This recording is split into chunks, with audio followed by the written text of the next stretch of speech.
All right, welcome back. It's good to be with y'all.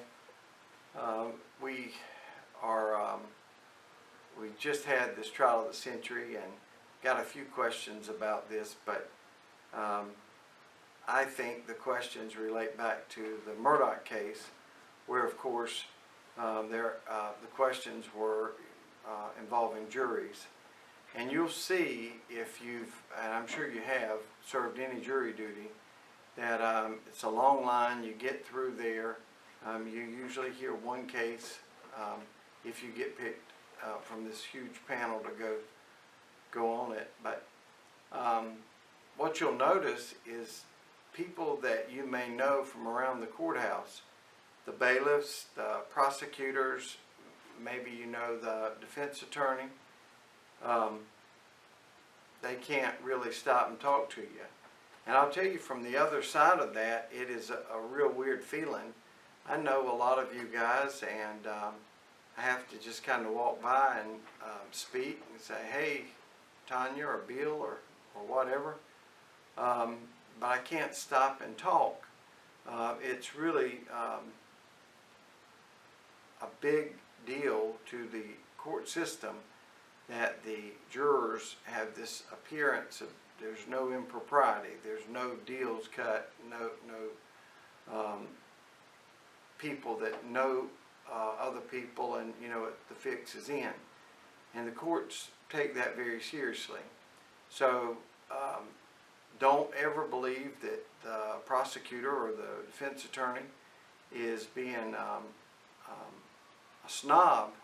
They're not. They're unable to talk to you because of these rules. There are extreme cases where the jury might have to be sequestered.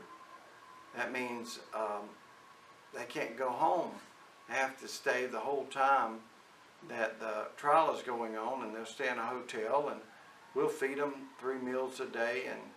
And but that whole purpose is to make sure they're not watching any TV or reading the newspaper, the internet, or getting pressure from home to vote guilty or not guilty. So they take that very seriously. And in Murdaugh's case, who knows?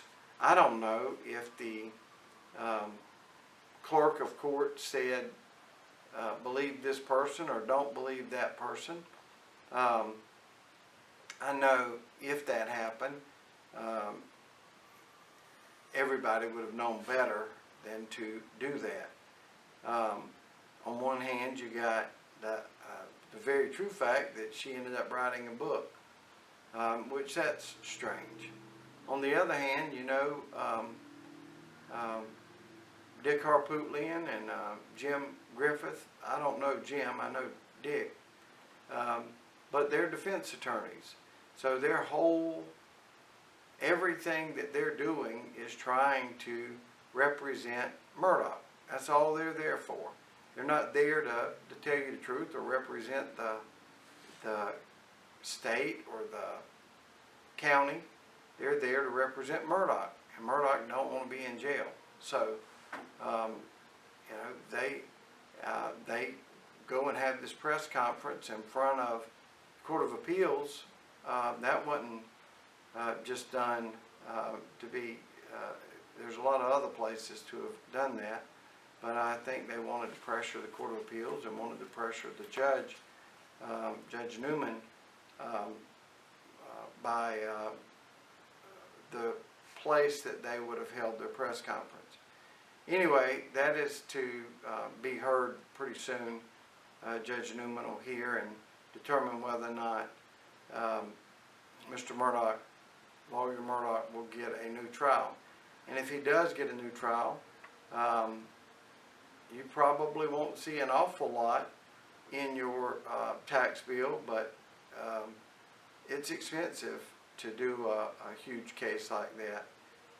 So it'll be a whole new case from the start, which, again, I don't know if any of it happened, but we really don't want to even give the appearance that we're talking to the jury or that we've got something going on with them, so that we can avoid stuff like this. All right. If you get called to jury duty, it ain't bad at all. It usually ain't sequestration. That only happens usually on death penalties, but it can happen. And but for the most part, it's going to be just 2 or 3 days in trial listening, and then they'll cut you loose with an exemption and a huge paycheck from the clerk's office, because they do pay you for jury duty. I think it's like $15 a day, but you're getting paid. And sometimes they'll even feed you. So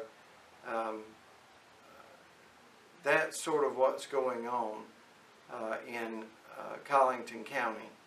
And they'll have to figure out whether or not the juror's will was overborne. And if so, we may have to have this trial of the century all over again. But that'll be for a future date. Have a great week.